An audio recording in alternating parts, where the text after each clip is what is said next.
सभी पत्रकार बंधुओं को मेरा नमस्कार।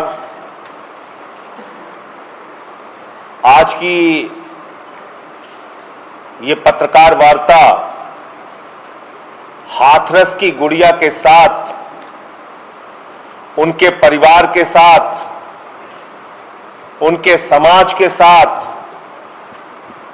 जो कुछ भी हो रहा है उसके बारे में बातचीत करने के लिए बुलाई गई है। इस पूरे मामले को, इतने बड़े मामले को जिस तरह से योगी जी आरोपियों को बचाने में जुटे हुए हैं, जिस तरह से इस पूरे मामले को डाइल्यूट किया जा रहा है, मैं एक खबर आपको दिखाना चाहता हूं आज जो प्रकाशित हुई है। और ये खबर क्या कह रही है ये आप देखिए। शर्म आती है इस तरह से, शर्म आती है कि इस तरह का युवती की मां और उसके भाई को ही हाथरस की गुड़िया में के मामले में हत्यारा बताने की कोशिश की जा रही है। यानी जिसका परिवार न्याय के लिए तड़प रहा है, जिसका परिवार न्याय की गुहार लगा रहा है, जिसके पक्ष में पूरा देश खड़ा हुआ है, उसके बारे में कहा जा रहा है कि उस गुड़िया की मां ने और भाई ने ही हत्या की। और इस घटना से और पिछले जो 2-4 दिनों से चल रहा है, इससे मन बहुत आहत है। मैं योगी जी से पूछना चाहता हूं, आपको दलित समाज से इतनी नफरत क्यों है? क्यों आप उनको इतना अपमानित कर रहे हैं? उनका दोष क्या है? उनका अपराध क्या है? वाल्मीकि समाज हो, जाटव समाज हो, सोनकर समाज हो, आज वो पूरे देश में आक्रोशित है, गुस्से में है, अपने आप को अपमानित महसूस कर रहा है कि इतनी बड़ी घटना के बाद भी योगी जी आप उनको न्याय नहीं दे रहे हैं। उनके पक्ष में पूरे देश में लोग सड़कों पर उतरे, मीडिया में भी इसको लेकर आवाज उठी, और आप उल्टा उसी परिवार को फंसाने पे लग गए। शर्म आती है योगी जी, शर्म आती है कि जो गुड़िया चीख चीख कर दरिंदों का नाम बताकर इस दुनिया से गई, आज उसका चरित्र हनन किया जा रहा है। चरित्र हनन, शर्म आती है। मैं 2 बातें सिर्फ कहना चाहता हूं, 2 बातों से आपको पूरी बात समझ में आ जाएगी। नंबर 1,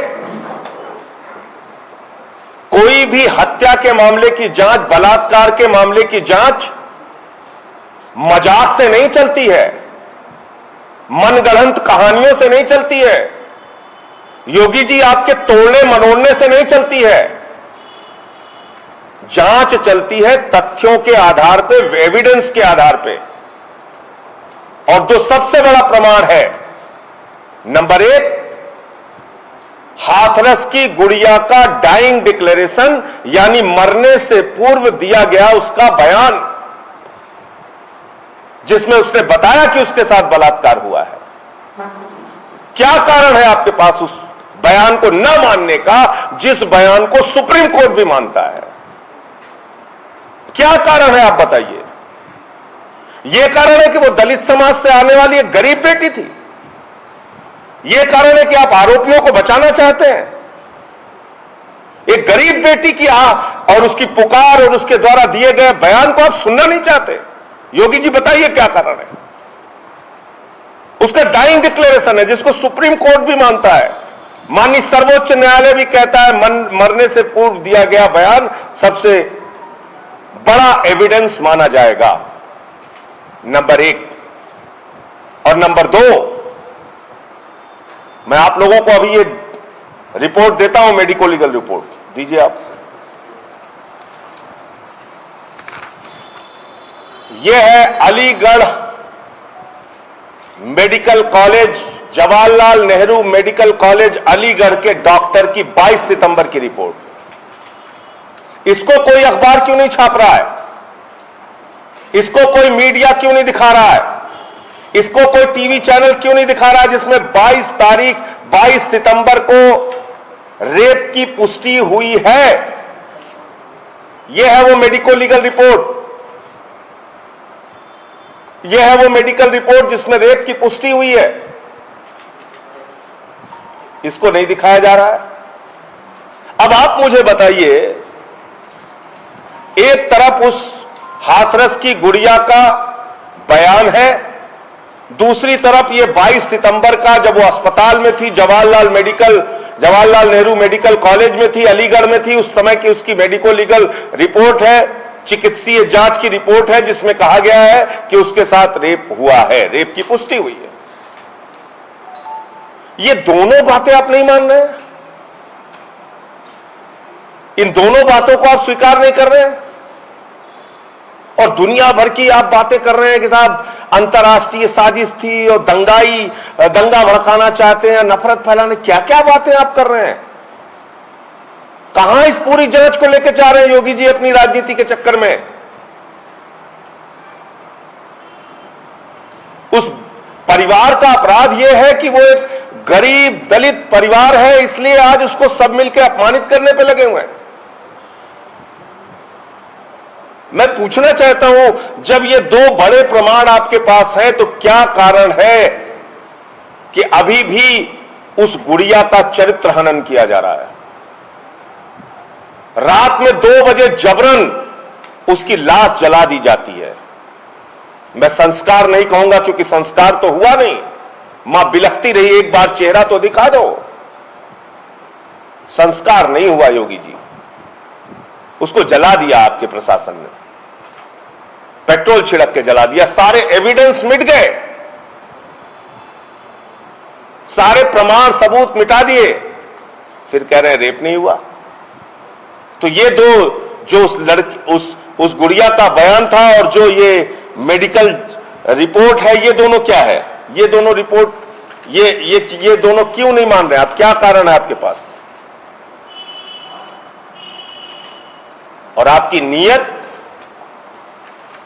नीयत में खोट बहुत साफ तौर पे समझ में इसलिए आता है कि सुशांत सिंह राजपूत का जब मामला होता है, सीबीआई जांच का आदेश होता है, एक दिन में नोटिफिकेशन हो जाता है, दूसरे दिन में सीबीआई की टीम जांच करने पहुंच जाती है, लेकिन इस गरीब दलित परिवार की गुड़िया को जब न्याय दिलाने की बात आती है तो 7 दिन हो गया सीबीआई जांच के आदेश की बात कहे हुए आपको योगी जी, 7 दिन के बाद भी आज तक नोटिफिकेशन क्यों नहीं निकला?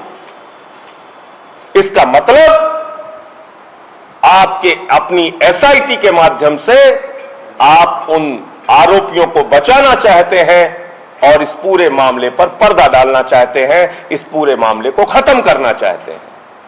और ये वही अखबार है जिसने आज ये रिपोर्टिंग की है, याद कर लीजिएगा, ये वही अखबार है जिसने जम्मू के कठुआ में भी यही बताया था कि रेप तो हुआ ही नहीं। कठुआ का ये रिपोर्टिंग याद कर लीजिए, ये वही लोग हैं जिसमें कठुआ के बलात्कारियों को सजा भी हुई, लेकिन यही अखबार था जो कह रहा था कि उसमें तो रेप हुआ ही नहीं। तो इसलिए मैं आप लोगों के माध्यम से एक ही बात कहना चाहूंगा, जांच के 2 बड़े एविडेंस जानबूझकर उसको नजरअंदाज करके उस गुड़िया का चरित्र हनन किया जा रहा है। उस परिवार को न्याय नहीं मिलेगा, इनसे निष्पक्ष न्याय की उम्मीद करना बेकार है। और अभी तक सीबीआई जांच का आदेश, उसका नोटिफिकेशन ना करना, यह साबित करता है कि सरकार इस मामले पर पर्दा डालना चाहती है, नहीं चाहती कि सीबीआई जांच होके बहुत सारा तथ्य और सच सामने आ सके। और हम लोग इसलिए बार बार कह रहे हैं कि सुप्रीम कोर्ट के जज की मॉनिटरिंग में सीबीआई जांच होनी चाहिए और इस राज्य से बाहर इसकी सुनवाई होनी चाहिए, तभी इसमें न्याय मिल पाएगा।